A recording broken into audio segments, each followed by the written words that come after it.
त्वा गणपतिगुं हवामहे कविं कवीनामुपमश्रवस्तमम् ज्येष्ठराजं ब्रह्मणस्पत नः शृण्वन्नोतिभिः सेदसादनम् ॐ श्रीमहागणाधिपतये नमः। ॐ श्री सरस्वत्यै नमः।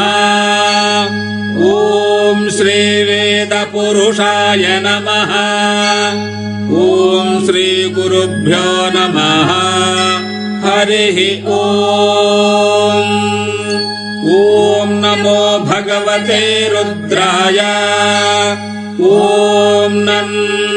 नमस्ते रुद्रमन्यव उतोत इषवे नमः। नमस्ते अस्तु धन्वने बाहुभ्यामुतते नमः। यात इषुः शिवतमा शिवम् बभूवते धनुः। शिवा शरव्या यातवतया नो रुद्रमृडया। याते रुद्र शिवा तनोरघोरा पापकाशिनी। तया नस्तनुवाशन्तमया गिरिशन्ताभिचाकशी। यामिषुम् गिरिशन्तहस्ते बिभर्षस्तवे।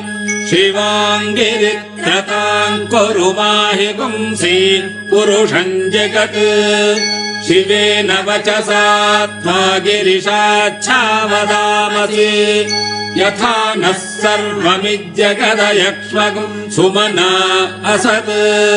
अध्यवोचदधिवक्ता प्रथमो देव।